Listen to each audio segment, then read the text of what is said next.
perbedaan nggak sih dibanding IKIP sebelumnya? Apa Kamera. indikator penilaiannya yang beda atau apa nih Pak? Jadi gini, Ya, Pak. perbedaannya ya. Kalau sebelumnya itu pembobotannya itu jadi IKIP itu kan ada dimensi itu dibagi lagi menjadi indikator, dan indikator itu dibagi menjadi subindikator itu pertanyaan. IKIP tahun ini kita rubah ya, yang dimensi itu adanya di bagian dimensi dibagi indikator dari 85 menjadi 77. Dari 77 indikator ini tahun 2024 ini diterjemahkan menjadi subindikator beberapa pertanyaan. Nah, tahun ini dimensi lingkungan, dimensi fisik, politik, dan dimensi hukum kita jadikan alternatif. Jadi di IKIP tahun ini itu nanti akan ada alternatif 1, 2, 3 alternatif terbaik.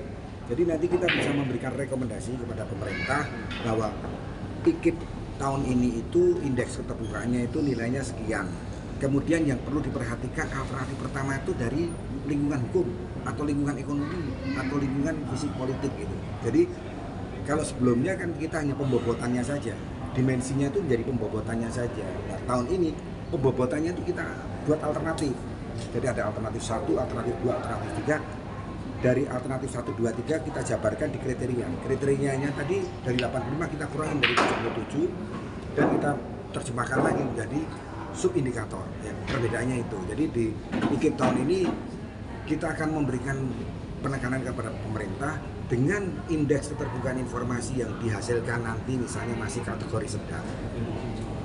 Fisik politiknya misalnya ya, fisik politiknya nomor 1, perhatian ke fisik politik, jadi harus ada political will gitu kan.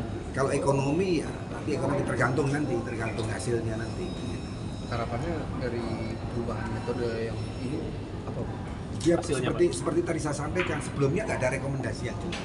Ya, ada sih rekomendasi. Jadi seperti saya sampaikan, yang namanya indeks itu kan potret, memotret tahun 2023, dipotret. Ya, dipotretnya itu sesuai tadi saya sampaikan bahwa ada namanya target pemerintah ya, dalam bentuk RPJMN itu, ya, rencana pembangunan jangka menengah nasional. Dari target itu kita penuhi dong. Ya, kita misalnya mendapatkan targetnya dari 2021 kita selalu memenuhi target. Nah kalau sudah dipenuhi target terus kita mau ngapain? Nah, untuk tahun ini, tahun 2024 kita akan memberikan rekomendasi. Yang harus dibenahi itu adalah lingkungan ekonomi dulu misalnya nanti ya, lingkungan ekonomi. Setelah lingkungan ekonomi baru lingkungan politik fisik. Setelah lingkungan politik fisik baru lingkungan hukum, atau sebaliknya kita nggak tahu nanti rekomendasinya seperti apa, atau lingkungan hukum. Jadi jangan sampai nanti salah rekomendasi. Jadi misalnya harusnya fisik politik tapi ekonomi dulu, nggak cocok. Dengan potret yang ada itu nanti rekomendasinya harus jelas. Dan itu yang kita rekomendasikan pemerintah pusat, sehingga pemerintah pusat maupun pemerintah daerah, karena ini pemerintah provinsi, walaupun kita indeks keterbukaannya di pemerintah provinsi, tapi ini bisa menjadi masukan ke pemerintah pusat, termasuk untuk internasional nanti kalau mau menanyakan indeks keterbukaan informasi di Indonesia. Selama ini sifatnya situasional jadi, atau bagaimana untuk kemudian memotret kemudian melaporkan, itu sifatnya situasional atau seperti apa? Itu yang menentukan nanti jadi lingkungan hidup atau jadi politik atau jadi ekonomi. Itu memang sudah ada. Jadi indeks keterbukaan informasi publik dulu dari 2021, 2022, 2023 dan 2024 ini adalah indeks yang keempat. Jadi dimensi itu sudah ada dari dulu yang kita, dan kalau ditanya dimensinya ditentukan dari apa ya, dari kesepakatan kita kan mengundang para pakar, akademisi, praktisi kan gitu. Berdasarkan kebutuhan berarti Pak? Atau bagaimana Pak? Ya berdasarkan ini dimensinya tadi. Dimensi itu ya berdasarkan potret secara keseluruhan. Lingkungan itu ya mau dipotret apa sih? Lingkungan ekonomi pasti. Ada lingkungan hukum ya kan. Kalau ekonominya bagus tapi perizinan atau regulasinya jelek ya cuma. Selain itu juga kita lihat dari fisik politiknya seperti apa gitu. Kalau polisi politiknya tidak mendukung ya kan sama saja. Ya, politiknya bagus, ekonominya jelek juga bisa. Ya, karena kami melihat yang dulu ada beberapa daerah itu yang tidak ada regulasi, tapi indeksnya bagus. Ada yang regulasinya itu komplit, tapi malah indeksnya jelek. Gitu. bagus ya. Jadi ini yang kita lihat. Nah, kalau tadi pertanyaannya adalah apa itu dimensi lingkungan fisik, kita memang membawa yang dari dulu sampai sekarang. Hanya yang kita rubah sekarang, dimensi ini yang tadinya ada di kriteria, kita bikin alternatif.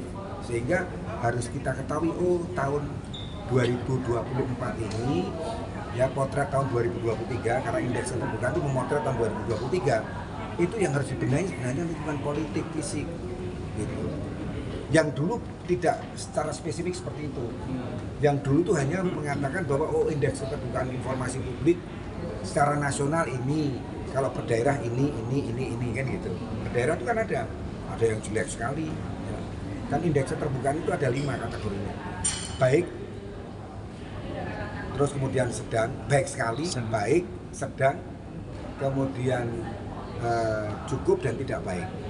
Nah kita ini masih berada di sedang, karena angkanya masih 70, 80 itu sedang, 80, 90 baik, kalau 90, 100 itu baik sekali.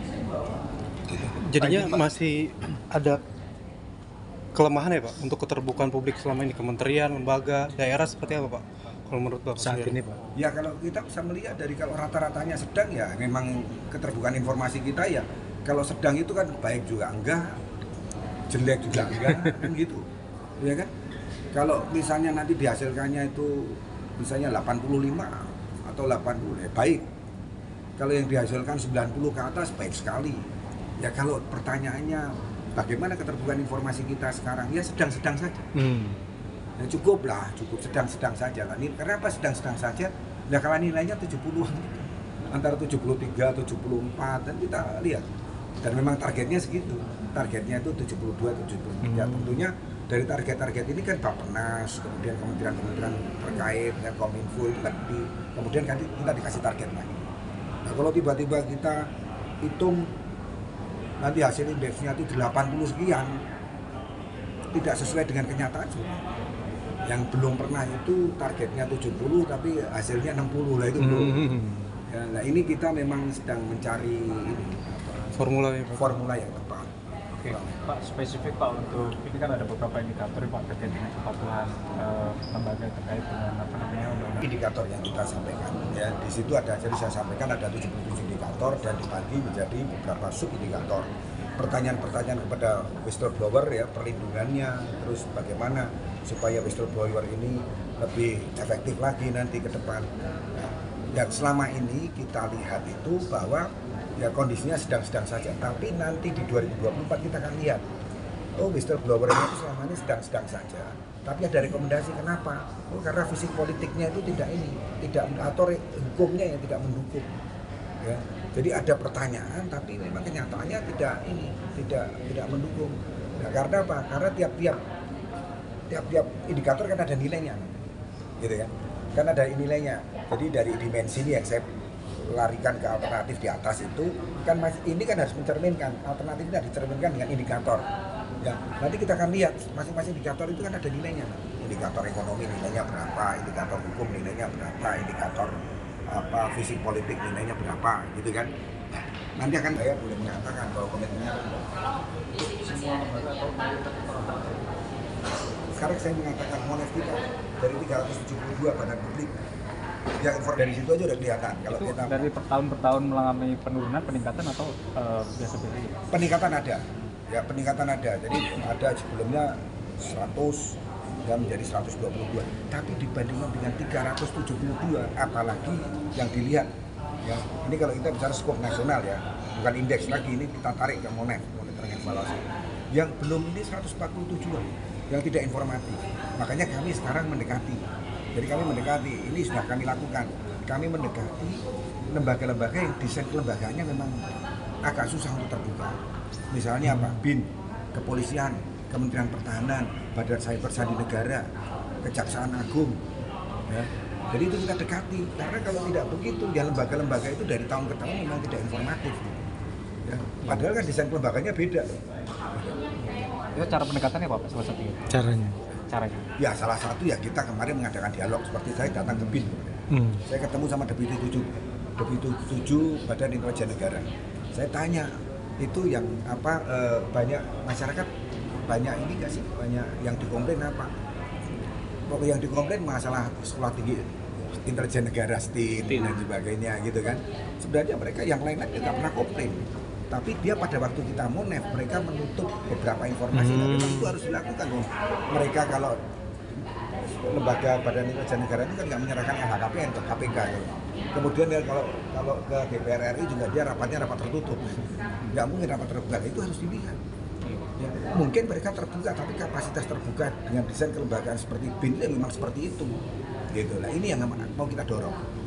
Ya, ini kita mau dorong. Pak, izin Pak, tanya soal RUU penyiaran Pak yang baru kan salah satu klausulnya ada kemungkinan juga menghalangi kerja wartawan yang sebenarnya juga berarti menghalangi juga informasi publik gitu Pak. PP sendiri melihatnya gimana tuh Pak?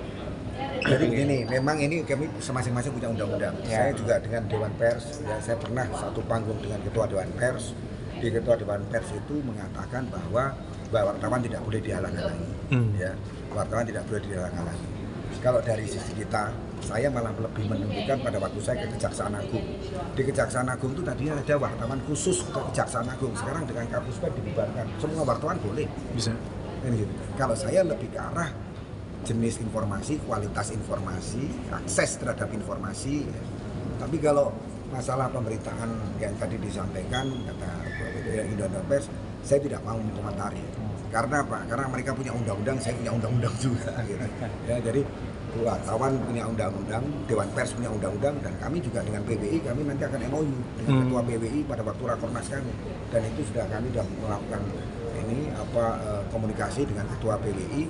Kami perlu wartawan, ya. Kami perlu wartawan karena apa? Karena diseminasi informasi itu, kami juga mengatakan kepada publik, percuma kalian punya ketersediaan informasi kalau bisa tidak diakses, bisa diakses oleh publik, tapi kalau kalian tidak mendiseminasi informasi.